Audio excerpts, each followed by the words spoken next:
This is really harder than I thought it was going to be. I did really good in the back when they made me read it, but that's okay. I guess I'll get through it. One of my favorite things in life is being a motor officer for the Stockton Police Department. I loved coming to work, riding my motor, enforcing traffic laws.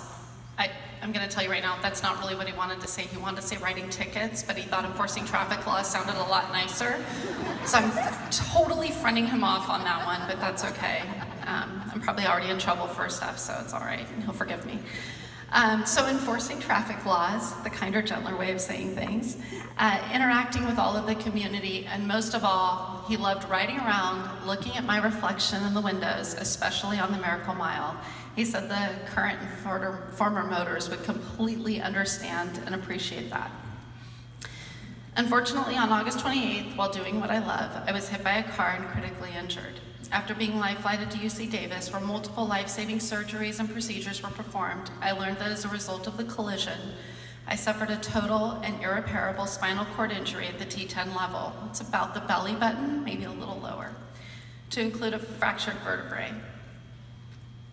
All of the medical jargon and procedures aside, what this meant was, while I was lucky enough to survive, I survived 11 broken ribs, a flailed chest, 2 collapsed lungs, a compound fracture to both of the bones in my lower left leg, and 13 days in the ICU, with 6 of those being on a ventilator, which was completely awful. I was never going to walk again. This has been the hardest thing I've ever gone through, and at times the pain is unbearable. That aside, I'm on the road to recovery, and I'm starting the next chapter of my life.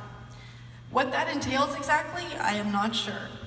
I can't read it if I'm crying. Gosh, darn it, I probably should have memorized this a little bit better. But I can tell you that rehab is really, really hard, and they work me until I can barely stay awake every single day. I have both excitement and trepidation about my release date and returning to the real world. But I'm working on putting that in the back of my mind so I can just concentrate on learning all of the skills I need to be independent. There is no way I could have done this without my beautiful wife, Kathryn, who has not left my side since the accident. This is absolutely the first time I've left, and my anxiety is probably worse than his, but that's okay. I have a babysitter, and he said I could call it a babysitter, it's okay. But to resume his letter, we could not be where we are today without the support of our immediate and extended family, friends, our SPD family, and the entire Stockton community. The outpouring of support has been humbling. Kathryn and I are grateful to each and every one of you for helping us get through this very tragic incident. I want to say thank you, but I feel thank you is not enough. There are no words to express my eternal gratitude for everything everyone has done for me. Thank you.